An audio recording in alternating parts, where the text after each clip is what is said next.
Bien, tant qu'on y est, ben, on va parler des couleurs globales, parce que ça, c'est des couleurs globales.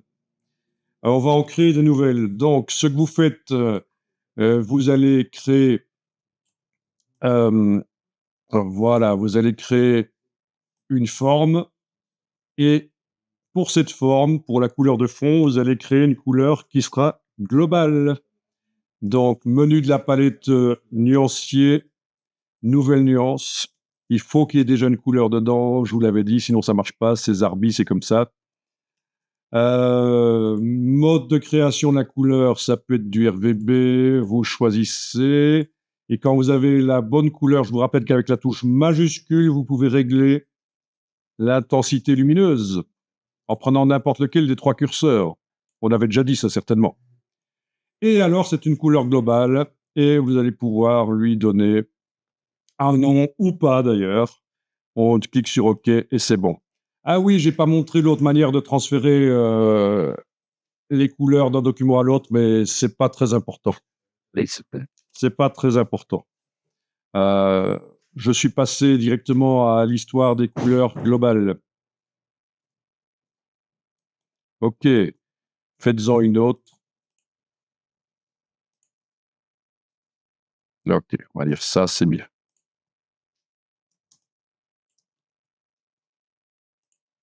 Pour du texte aussi, vous pourriez taper du texte de ligne. J'imagine que vous êtes au courant que dans Illustrator, avec l'outil texte, quand on clique, ça fait une ligne de texte, et quand on appuie et qu'on bouge, ça fait un bloc de texte. Ici, c'est une ligne de texte que j'ai tapée.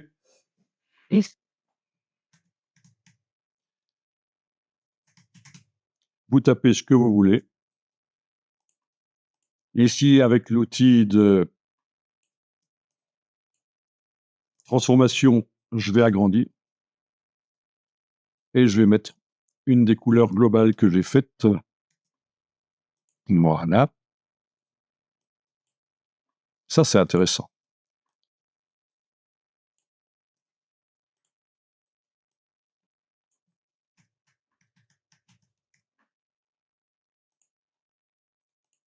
Voilà. OK.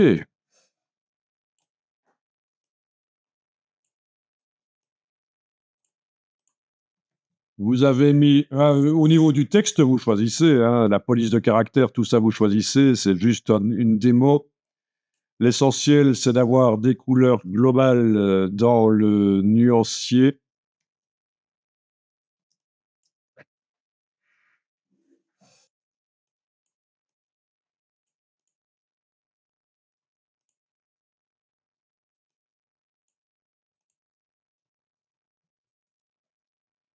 Est-ce que, voilà, je pense que si je mettais un contour blanc au texte, ce serait pas mal pour arriver à... Parce que les couleurs sont quand même assez semblables. Un daltonien aurait beaucoup de problèmes à voir ça, je pense, hein. D'ailleurs, comment est-ce qu'on pourrait le savoir si un daltonien... Est-ce qu'il y a quelqu'un qui est daltonien ici? Personne? Ben, c'est malheureux. Alors, non, je rigole. Donc, il y a une simulation du daltonisme dans les logiciels Adobe. Vous n'étiez pas au courant? Affichage, format d'épreuve. Vous avez ici deux types de daltonisme. Chronatopie, deutéranopie. Ça dépend quel est le cône parmi les trois types de cônes qui existent sur la rétine dans le fond de l'œil, donc le récepteur de lumière. Quel est le type de cône qui est affecté? Et vous pouvez, comme ça, visualiser. Dans le menu affichage, couleur d'épreuve, c'est enclenché. C'est hyper important. C'est ce qu'on appelle la question de l'accessibilité. Là, on voit comment.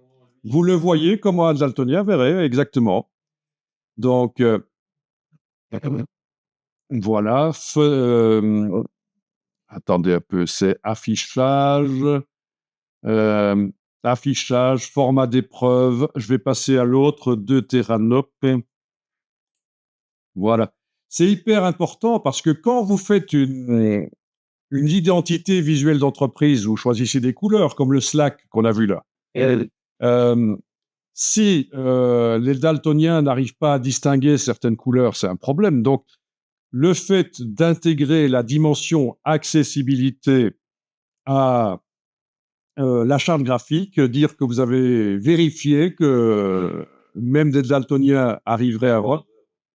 Pardon? C'est hyper vendeur. Mais non, de toute façon, c'est une obligation d'intégrer, de rendre accessible. Voilà, comme quand on fait du web, on est obligé sur les images de mettre le texte alternatif qui décrit l'image.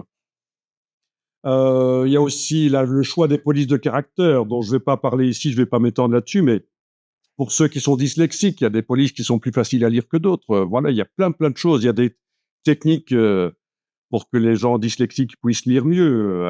On joue avec des couleurs, des mots en couleurs différentes, des syllabes en couleurs différentes. Tout ça peut se faire de manière automatique dans InDesign d'ailleurs. Hein. Si vous avez un texte et vous voulez que chaque mot soit d'une couleur différente, dans InDesign, moi je vous le fais sur un texte de 300 pages, je vous le fais en 2 minutes. Hein. C'est ce qu'on appelle La couleur daltonien. Non, ici je parle des dyslexiques qui ont parfois plus facile à lire quand on met chaque mot dans une couleur différente. Donc, voilà. C'est ce qu'on appelle les styles rotatifs dans InDesign, la rotation de style. Donc, c'est une technique qui n'est pas très difficile, mais on ne doit pas le faire manuellement, quoi. Même chose si je veux changer la couleur sur chaque lettre ou sur chaque syllabe. Chaque syllabe, ça sera un peu plus complexe. Mais parce que, oui, ça... On a une gamme de couleurs, 12 couleurs, par exemple, ou 3 couleurs, peu importe. Et on va dire à InDesign, toutes les 3 lettres, c'est cette couleur-là. Voilà. Ou tous les 3 mots, c'est cette couleur-là. Voilà. Enfin, il y a plein de techniques. Le dyslexisme, il y a plein de dyslexismes. C'est pas évident. C'est pas des solutions à l'emporte-pièce. C'est complexe. Donc, les fameuses polices open dyslexiques qui sont adaptées aux dyslexiques, c'est pas non plus la solution idéale qui fonctionne pour tout le monde. Bref, vous avez vu hein, qu'on peut simuler le daltonisme quand c'est très intéressant. Ça existe aussi dans Photoshop et dans InDesign. Quand vous avez fini, vous allez dans Affichage et vous décochez couleur d'épreuve et vous voyez les vraies couleurs que vous aviez choisies.